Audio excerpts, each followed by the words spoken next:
UP के शामली में नामंजूरी के बावजूद किसान करेंगे महापंचायत। किसानों का जुटना शुरू। चप्पे चप्पे पर सुरक्षा बैरिकेडिंग की गई है और पुलिस रख रही है सख्त निगरानी। पुलिस प्रशासन ने हिंसा की आशंका के मद्देनजर नहीं दी पंचायत की इजाजत। फिर भी आयोजकों ने कहा कि पंचायत होगी। महापंचायत में जयंत चौधरी भी पहुंच रहे हैं। नरेश टिकैत को भी बुलाया गया है। 20,000 किसानों के जुटने की संभावना। कल देश भर में किसानों का चक्का जाम है। दिल्ली की सीमाओं पर पुलिस और सुरक्षा बल पूरी तरीके से मुस्तैद हैं। 26 जनवरी को हिंसा के बाद पुलिस हाई अलर्ट पर है। किसी भी तरह की हिंसा से निपटने के लिए पुलिस तैयार। चक्का जाम पर किसान नेता राकेश टिकैत ने कहा कि दिल्ली में आंदोलन नहीं होगा। दिल्ली के बाहर 3 घंटे तक जाम रहेगा पूरा देश। 6 फरवरी को चक्का जाम के बहाने फिर हिंसा फैलाने की तैयारी के इनपुट हैं। खुफिया रिपोर्ट के बाद पुलिस हाई अलर्ट। राज्यसभा में चर्चा के दौरान बोले कृषि मंत्री नरेंद्र सिंह तोमर, सरकार किसानों के विकास के लिए प्रतिबद्ध है। किसान हमारे देश की सबसे बड़ी ताकत। विपक्ष बताए कानून में काला क्या है। नरेंद्र तोमर ने राज्यसभा में भी कृषि कानूनों की तारीफ की है कि बोले कानून किसानों के जीवन में बदलाव लाना सरकार का लक्ष्य है और किसानों की आमदनी दोगुनी करने में लगी है सरकार। राज्यसभा में शिवसेना नेता संजय राउत ने सरकार को घेरा है। कहा कि जब तक किसान आंदोलन जिंदा तब तक देश जिंदा है। जब किसान मुगलों से लड़ा, अंग्रेजों से लड़ा और कोरोना काल में लंगर बांट रहा था तो देश प्रेमी था। अब जब अपने हक की लड़ाई लड़ रहा है तो खालिस्तानी हो गया। शिवसेना ने राज्यसभा में उठाया दिल्ली हिंसा का मुद्दा। संजय राउत बोले कि साजिश रचने वाले दीप सिद्धू की अब तक क्यों नहीं हुई गिरफ्तारी।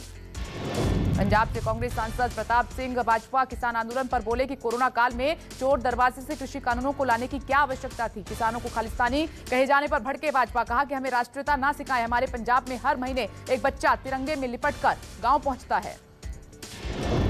बीएसपी के सांसद सतीश चंद्र मिश्रा ने पार्टी की ओर से कृषि कानूनों को वापस लेने की मांग रखी है। कहा कि सरकार ठेकेदारी के नाम पर जमींदारी वापस लाना चाहती है। सभी शहरों में रिकॉर्ड तोड़ रही है पेट्रोल डीजल की कीमतें। लगातार दूसरे दिन बढ़े पेट्रोल डीजल के दाम। पेट्रोल की कीमतों में 29 पैसे और डीजल की कीमतों में 30 पैसे की बढ़ोतरी हुई है। दिल्ली में पेट्रोल 86 रुपए 95 पैसे प्रति लीटर हो गया है। डीजल की कीमत 77 रुपए 13 पैसे प्रति लीटर है। मुंबई की बात करें तो पेट्रोल के दाम 93 रुपए 49 पैसे प्रति लीटर हैं। डीजल का भाव है 83 रुपए 99 पैसे प्रति लीटर।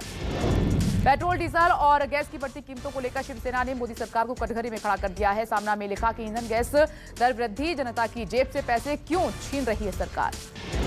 भारतीय रिजर्व बैंक ने नई क्रेडिट पॉलिसी का ऐलान कर दिया है। अभी मिलने वाली नहीं है कोई राहत ईएमआई में। आरबीआई ने रेपो रेट और रिवर्स रेपो रेट में कोई बदलाव नहीं किया है। आरबीआई ने कहा कि इस बार डबल डिजिट में दौड़ेगी अर्थव्यवस्था।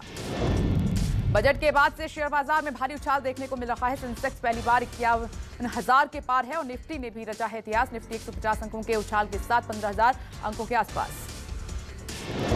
दिल्ली में 10 महीने बाद आज से खुले 9वीं और 11वीं के स्कूल। कोरोना गाइडलाइंस के पालन के साथ छात्रों को स्कूल में एंट्री मिली है। छात्र मास्क पहनकर पहुंचे स्कूल।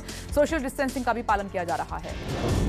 दिल्ली के डिप्टी सीएम मनीष सिसोदिया ने गांधीनगर के गवर्नमेंट गर्ल्स स्कूल में पहुंचकर जायजा लिया है। परीक्षाओं और प्रैक्टिकल की तैयारियों के लिए खोले गए स्कूल। विद्यार्थियों के लिए स्कूल आना अनिवार्य नहीं है। छात्र चाहें तो ले सकते हैं ऑनलाइन क्लास। देश भर में 24 घंटे में सामने आए 12,408 नए मरीज। 120 लोगों की जान चली गई है। कोरोना से अब तक देश में 1,54,000 से ज्यादा लोगों की जान जा चुकी है। वैक्सीनेशन में रिकॉर्ड बना रहा है भारत। अब तक 49.5 लाख लोगों को वैक्सीन लगाई जा चुकी है। स्वास्थ्य कर्मियों के अलावा अब फ्रंटलाइनर्स को भी वैक्सीन लग रही है। कोरोना के खिलाफ जंग जीत रहा है हिंदुस्तान। स्वास्थ्य मंत्रालय के मुताबिक देश के 47 जिले ऐसे हैं जहां पिछले 3 हफ्तों में कोई कोरोना का मामला नहीं आया है और देश के 251 जिले में पिछले 3 हफ्तों से कोरोना के चलते किसी मरीज की मौत नहीं हुई है। बेंगलुरु में एशिया के सबसे बड़े एयर शो एयरो इंडिया का तीसरा और आखिरी दिन है आज। एयरो इंडिया शो के दौरान एयरफोर्स चीफ आरकेएस भदौरिया बोले कि तेजस बनेगा वायुसेना की बैकबोन। चमोली के ओली में भीषण बर्फबारी। हर तरफ बर्फ ही बर्फ आ रही है नजर। यूपी के ग्रेटर नोएडा में डबल मर्डर से सनसनी फैली हुई है और घर में लूट के इरादे से आए बदमाशों ने महिला की गला दबाकर हत्या कर दी। पति का अपहरण करने के बाद मार्केट की बेसमेंट में की हत्या।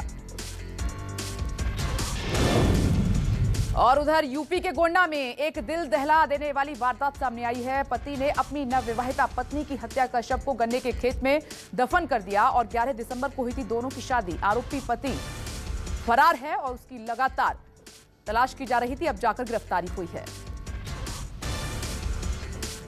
नमस्कार, मैं हूं मानक गुप्ता।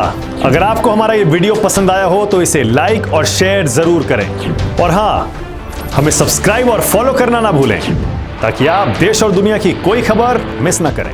तो जुड़े रहिए हमारे साथ और देखते रहिए न्यूज़ 24।